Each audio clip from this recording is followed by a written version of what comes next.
Welcome, ladies and gentlemen, again to another edition of Brownsville Matters. I have a great guest for you today, Eduardo Chavez. He is the grandson of the famous Cesar Chavez, who organized the United Farm Workers Union, kind of a rock star in justice politics in the history of America. And he had quite a presence here in the Rio Grande Valley 50 years ago.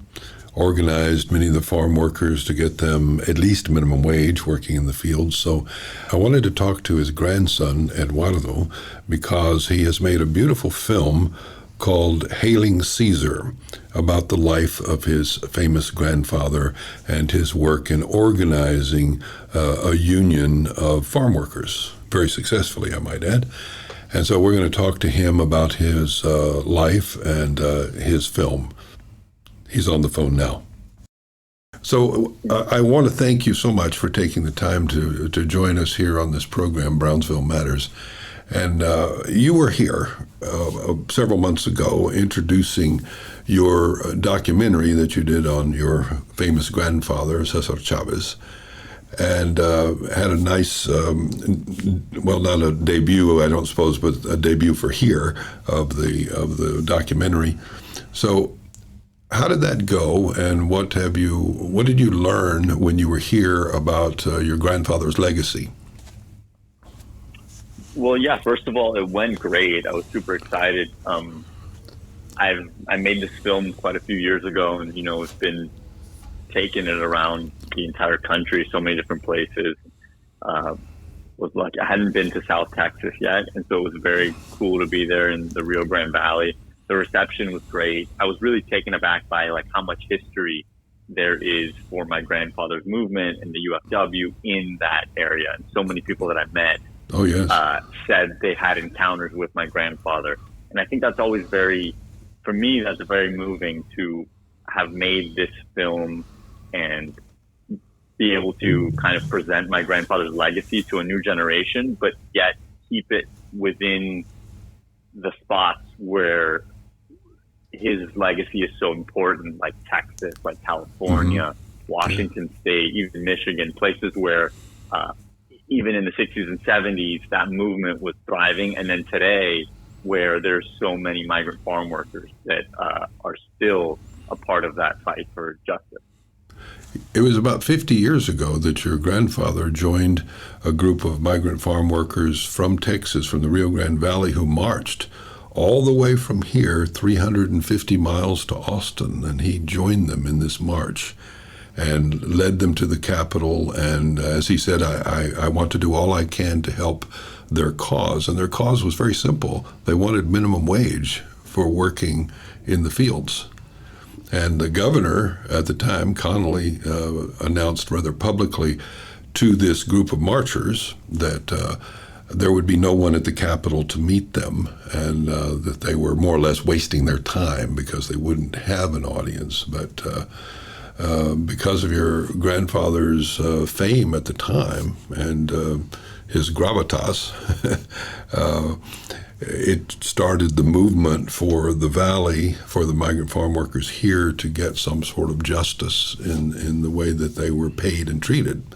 And I think a lot of it had to do with your grandfather, Cesar, coming all the way from California and marching with them and, giving some publicity to their movement and authenticity and legitimacy. So they could not be denied because he was there.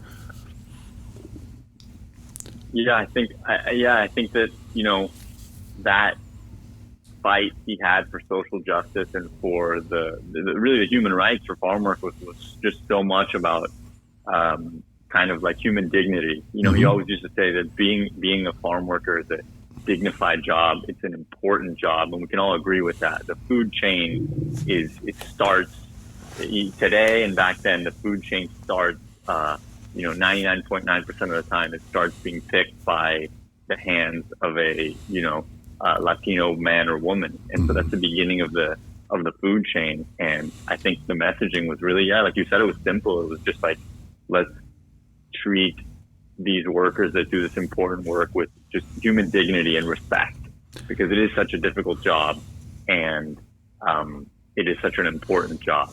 But they were just basically asking for, the element there to be treated like a person and respected for their work. You made a point when you visited here, when you and I had lunch together, and you told me that you said these men in the fields, these men and women, were actually skilled labor, that they weren't considered skilled labor, but that's what they are. They're skilled. And can you speak to that? Yeah, they're 100% skilled. Yeah, it's so interesting that I think during the last, it's like that term skilled labor. I mean, all labor, it takes skill, whether the skill is just the will to work in difficult conditions. But even more specifically, when it comes to farm workers themselves, they're like, this is the business of agriculture. Mm-hmm. This is not something that in some parts of agriculture robots can do, but in the parts that they can't, there is a very refined skill that takes place, and they have to, hone that skill in very difficult conditions and extreme temperatures, battling the elements of pesticides that are in the field. And yeah, it is something that is not anybody can do. I believe over the last, the UFW, United Farm Workers, the union that my grandfather founded, today, over the last, I think 5 years, they did 2 campaigns where in the state of California, they were trying to pass some legislation in favor of farm workers. And they kind of had these campaigns where they asked people in public, elected officials to come work a day in the field to see kind of what that, work is like. Yeah. And recently I saw that the campaign was going, and I think it went national, and I believe they asked senators. I believe only 2 senators in the country came to the fields of California. And one of them was Senator Cory Booker from New Jersey, who ran for president, I think back in 2016. And he was talking about the same thing, about the skilled labor, about the difficulty.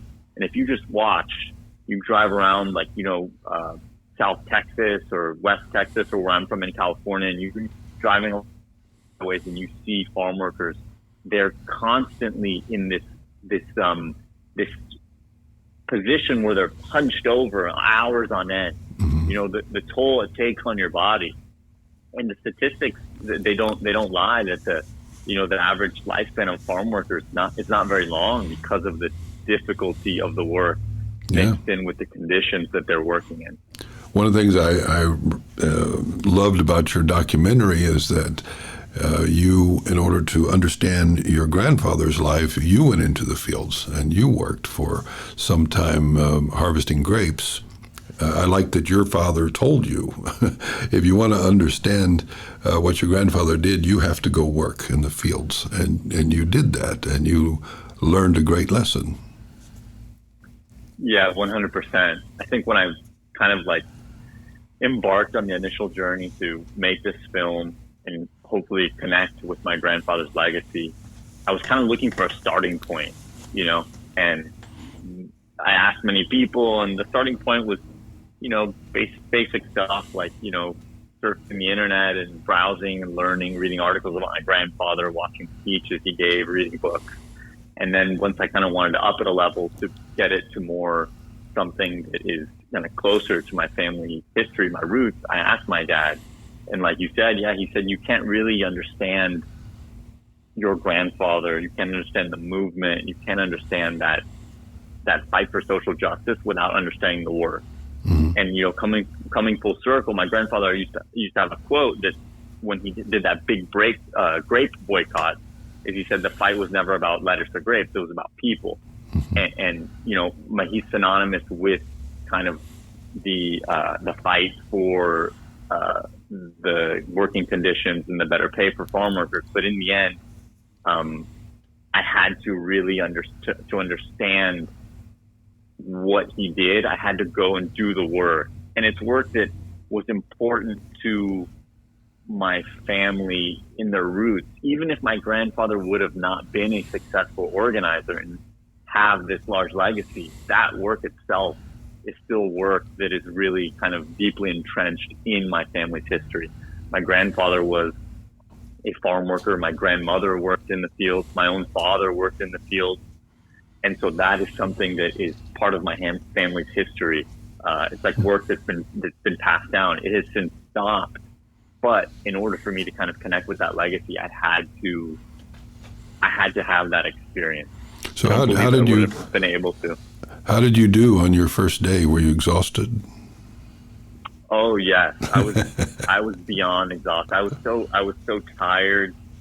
We were working really early days, like starting there at like before sunrise. Really, you were picking grapes, right? Get there. You were in a picking vineyard. Grapes, yeah, in a vineyard picking grapes in Sonoma, California, during the harvest. And we'd start early days, wake up at 5 a.m, be in the fields by 5:30, and just pick. One day we went 12 hours straight, no stops, no breaks, and the toll on my body just after that month of being in the fields was so. I feel like my body had aged years, and on top of that, I was so much slower than all the other workers I was working with. I was probably picking. I don't know what the metric to measure it is, but they were picking 10 times the rate of grapes that I was. And I was trying to go as fast as I could. Well, I can relate to you because I worked in watermelons when I was a kid, and I worked in the fields with a lot of people who were, I think they were part of the Bracero program. They would come in and work the season, but they came out of Mexico, and they were men who were 55, 60 years old. And I was 18, 17, and they worked me to death. I like you, I could do about 1/10 of what they could do. It was just incredible. That was my great lesson growing up, was to work in the fields also, and to learn from these Mexican laborers a work ethic that I have never equaled since. And you learned that as well, right? Yeah, 100%. I mean, really, it was just it was something that it was my first time seeing it up close and personal, but really it was just the fields are just how I see it, are just a microcosm of really American society. When you look around the entire country, all of the very difficult, hard labor jobs that are being done for low wages are, predominantly the majority of people doing them are immigrants from, Spanish-speaking countries, Latinos, men and women. So it was just something that I guess I knew subconsciously. Obviously, looking on the world, we know how this society functions. But working up close and personal with those other workers and seeing it, and then having that kind of that overarching feeling of these are the workers, years and years later that my grandfather was organizing. Mm-hmm. It was a very interesting experience for myself, and just to learn about kind of everything that went into it. Yeah, it was very, very interesting. Something I won't ever forget. Oh, I'm so glad you did that. I mean, it gave absolute credibility to your documentary for you to do that. I don't see how you could have done it without getting into the fields yourself. The other thing I liked about the documentary was, and I think this surprised you, is that a number of people who had worked in the fields years ago and now were, on to other things, some of them professionals who had managed to, they went to college based upon working in the fields or whatever. They lived a different life now. But they, when they found out who your grandfather was, my God, they treated you like royalty, that, you were so important to them because your grandfather was so important to them. Did you? Yeah, I did. I found that very interesting in making the film, and just kind of in just growing up with this legacy being attached to myself. It's something that I think there's so much humanity in that, what my grandfather did. Mm-hmm. And that even if some of these people that worked in the fields when they were little, or they helped organize with my grandfather, even if life has passed and they might be living a life now that is more removed, I think it's always in there, and it comes out very strongly. Yeah, on a couple of occasions in the film, I had encounters with people where they're just, everything about them, their tone and their body language, everything just opened up completely. It's almost like they felt like they knew me, mm-hmm. because of this connection. to my grandfather. And it's something that, it's kind of, at first when I was younger, it was a little bit difficult to handle because I didn't really understand. I didn't understand how to internalize that. But then as I got older, I kind of realized that we're kind of, they may see something, just, they look up so much to my grandfather, and they see the direct descendants of my grandfather and myself, the grandson, that it brings them some sort of, it brings them back a lot. I've had many, it's just very emotional, whether it's, like whether it's pride or whether it's emotions that are like deeper and darker of struggles in their life. Yeah. It's something that a lot of feelings. And so I'm always very, I'm like honored to be connected to the name and to the legacy. Now I just kind of try and do my own part. So when they meet me, they can see that hopefully I'm doing, somewhat of my job to uphold what he left behind. How old were you when you had that epiphany where you said, "Oh, my grandfather was really important"? So when I was a young kid, I knew he was important because I grew up growing up in California. I used to see a lot of street signs with his name on it. Yeah, that'll do it. His name on it. Yeah, street signs and murals in San Francisco in the Mission District, and schools, and even in college. My college I went to in Los Angeles, we had the holiday off for my grandfather. But those were kind of things that were like, those were kind of things that, the state or you kind of things to honor a legacy. Schools, and I mean, a lot of like famous, like Dr. King has schools and holiday, right? Same kind of thing. So I didn't really internalize that. I knew it was a historical figure. It wasn't until I really made the documentary and I started having conversations with people that say that they marched with my grandfather, or they organized, or they were there, or they met my grandfather. And the reactions, these individual reactions that people have in the stories they tell me about kind of so much of like the power that he had and the influence that he had on the world and on humanity, that's when, and the way people still, I mean, he passed away in 1991, and a lot of these people are talking about marching in the 60s and 70s, and they still have that emotion as they're talking about it like it was yesterday. That's when I realized that this is like a part of American history that's kind of, it's forever. It's very important and kind of etched in our fabric in this country. And you've run into people whose lives he touched long ago in all parts of America, right? In Michigan and Minnesota, obviously California, Texas, New Mexico. His reach was extraordinary. Yeah, that's another thing that I was also kind of, I didn't know until I went on this journey and making this film and really going and being all around the country. I was kind of more conditioned to think that my grandfather's movement was like, California was the base, and then it maybe reached out to the West Coast and Arizona, Texas. And then once I started, flying around the country and sharing my film in places like Georgia and Massachusetts and Boston, and even in cities like very urban, Chicago, New York City, I met so many people that said, yeah, your grandfather spoke here, he came to this event there, organized there. And that's when I realized that, that the reach was very wide. And I think he's known for organizing farm workers, but when I talk to people and hear their stories, I kind of see him now really with a broader lens. He was kind of just like a really big figure for empowerment of Latinos in this country. And that's kind of what I've seen, because I have many people that I've met that were really moved by my grandfather and really view him as a hero, who haven't worked a day in the field, haven't, spent a time anywhere outside of urban areas in the country and cities. And I think they just see it as, a brown person that empowered them to find their voice and channel that however they wish to. Well, where can people see the documentary? Is it available anywhere where they could see it online, or is it going to be released on Netflix one day? Where is it? Yeah, so right now it's not fully available to be seen by the public, unless there is a independent screening happening, like I did in the Rio Grande Valley, and I will be going again on a tour of sorts this fall. And so if you visit hailingcaesar.com, which is the film's website, we post all the tour dates there. So if anybody's listening, and maybe I will come back to Texas. So that's the initial period of time coming up. And then after that, it will be eventually available for full release and most likely on the internet via streaming.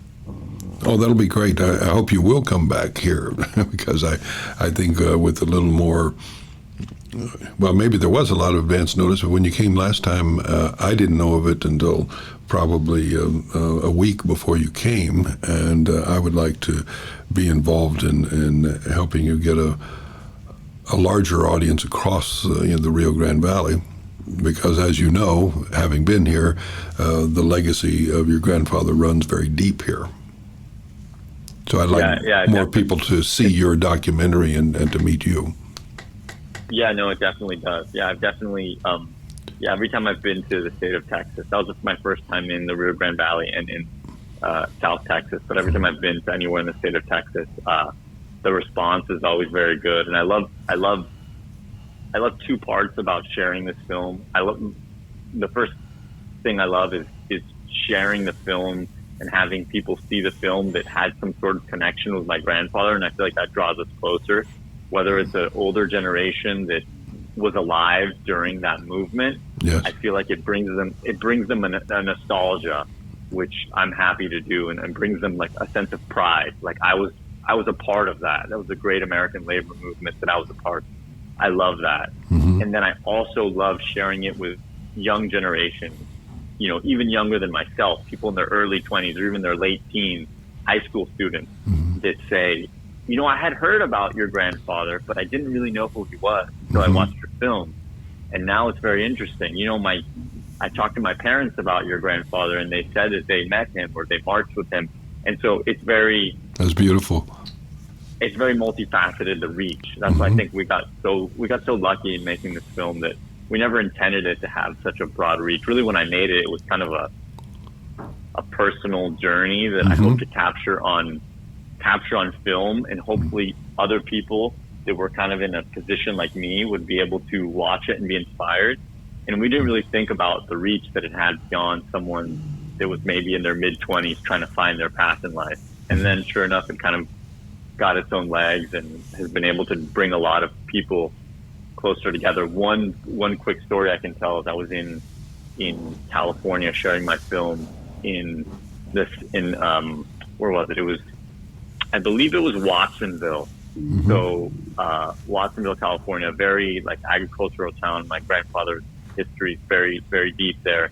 And there was 3 generations. There was a family of a grandfather, a mother, and a daughter, 3 generations that were all there that came to see the film. And the grandfather remembers working alongside my grandfather, and then his daughter was there, and then they brought their daughter, and it was 3 generations being introduced to the film. And when I saw that, that's when I realized that we had kind of captured something special, because we're able to kind of give that reach. That's a great beyond story. Beyond just my own generation. What are you doing now? What is your next project? So right now, there's a couple. I have 3 things kind of on right now. First thing I'm working on is, I have a podcast that's actually pretty new. I think we're only about 20 episodes in. It's called Are Latinx Podcast. It's available on Spotify and Apple Podcasts. It's basically just a podcast where we're really just trying to amplify different voices of Latino figures in the country that are doing interesting work, and really kind of the messaging behind it, the tone is kind of like we talk, kind of profile the person, talk about their work, and really it's kind of like how their culture informs their work. And the beautiful part about our culture and Latinos is that we have this thing that connects us, this connecting thread. We all consider ourselves part of this one group, but within that, we're not a monolith. Within that, there's so many different nationalities, whether it be people from different countries, or first generation, second generation like myself, people from with one parent hailing from one Spanish-speaking country, and then the other from another, like myself. My dad's Mexican American, my mom is Cuban. So it's kind of that idea of sharing that story, and how we are all the same, yet we have different things that make us tick as Latinos. So that's the podcast. And then who have you had on the podcast? Who are some of the names of people you've had on your podcast? So the podcast it's a very broad. I think as we move forward, I think the guests that we get on will narrow down more, but we're about 20 episodes in. So right now it's very broad. I'm trying to think of everyone from artists, visual artists, to comedians, to, I believe last week's episode was a woman who is Colombian and who's on the forefront of leading the kind of this movement called the Green Wave in the early 2000s, which was for abortion rights in Latin America and Argentina and Colombia. Yes. And now she works in New York for the Women's Reproductive Rights Center. So she's, we had her on right after Roe was overturned. So that was a very interesting podcast to be on and to listen to. How interesting for her, because she came from a place where she was probably in her mind using the U.S. as a model, and then she came here and it was suddenly reversed from what she was trying to convince other people to sign on to. Yeah, 100%. That's kind of a lot of the conversation we had with her was about that. It was kind of like, she was saying that in America, Roe was achieved very early, but it was a very passive stance. It was instead of in other countries, they achieved their law for like progressive abortion rights later, but it was an active stance, viewing abortion rights as an active part of healthcare, which didn't happen here. And once the courts got stacked, a certain way, it was almost inevitable for that to happen. So yeah, it was interesting episode. But so, just trying to get a diverse, really diverse amount of voices on the podcast. Right. So you don't have an agenda. You just want to hear from lots of people, conservative, liberal, whatever, whoever has an interesting voice, an interesting perspective to share. 100%. And I've always been a curious person. I've always been a curious person to see how people kind of form their beliefs. So yeah, I definitely have no stipulations as to who is on the podcast. If I feel they have an interesting story, then they'll be on and they can have the platform to share and kind of how they came to be. So that's the second thing, and then the last thing that I'm working on, which is we're kind of in the initial stages, is I'm working on a children's book that's an adaptation of my film, of my documentary. Oh, what a good idea! And that's basically going to be my documentary adapted for a younger audience, and it's kind of going to be to teach not only my grandfather's story, but teach these overarching elements that were in my film about social justice to young people, and mainly identity. I feel like this project that I made was so much of it was like an identity project. I was kind of not sure where I fit into the world, and I had this legacy, this shadow kind of casting over me that was always reminding me that I come from this great Latino figure, that I need to feel comfortable in my roots and feel comfortable in my identity. And so it wasn't really only until I went and started retracing my steps and going into the history of my family that I really started feeling comfortable. So I hope to be able to bring that message to a younger audience, as young as elementary school students, so they too, because I think that's one thing that's never too early to talk about. And especially in the States, in America, I feel like we are constantly, as people of color, we're constantly being put in boxes and kind of being told how we should think or how we should carry ourselves. And I think it's really not until you go into your own history, specifically your own family's history, that you get that sense of pride of where you come from. Some things that some Latino kids may have deemed to be not redeeming qualities about themselves. When you learn that history, you build this pride. You become very, it's very emotional and very strengthening, empowering to understand where you come from. So I hope to bring that message to a young audience. Do you ever see yourself running for political office? That's a very good question, and one that my mom wants me to. My mom wants me to. She has now for a while, and she really has kind of sparked the idea, the interest in my mind. And I have done a lot of thinking about it, and I think one day, if the opportunity presents itself, I would like to. I have a very love-hate relationship with American politics, as I feel like many of us do. Yeah, I think in this day and age, everybody does.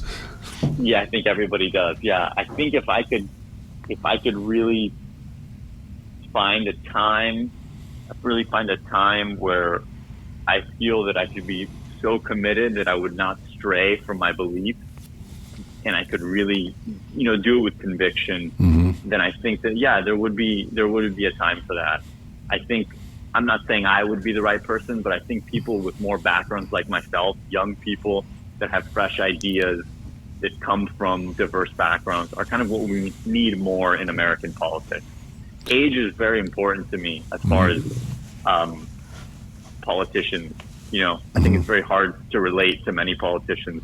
Oh, they're all old. We have way too many old people in high office, and we need to have the vibrancy of youth. I mean, even when you look at the founding fathers of America, they were in their 20s, early 30s. Yeah. They were young. They were millennials, And now the people shaping our vision are people who are going to die in 10 years. It's just, it's all upside down in my mind. I think you would make a wonderful politician. You're articulate, you're sharp, you have passion, you have ethics. I think you'd be wonderful. So long as the process wouldn't corrupt you the way it seems to do for so many. It's hard to keep, your eye on the prize with all the distraction and lobbyists and things. But I think you have certainly the raw talent to be a good politician, and then you have name recognition, which is really important. Yes, I agree. And I think there's a couple politicians that I have my eye on that I see if they 5, 6, 7 years down the road have not been corrupted, then maybe I'll take a swing at it, because it's just so difficult. I think since big money got involved in politics, everything has changed. And I had a political strategist, young political strategist. He's 22 years old, on my podcast, and he works for a PAC that is basically they try and get young people of color elected into public office. And he was talking about that step that was taken where, electoral politics went from being a public servant to, when big money got involved, it being almost like a stepping stone to become financially lucrative down the road, which is where we are in that weird space. I never would have thought that public servants should serve a short, couple 2-term Congress runs, and then you can parlay that into a financially lucrative career. That's just something that is... The fastest way to become a multimillionaire is to become a successful politician. And which is it's sad in its core, because there should be public servants.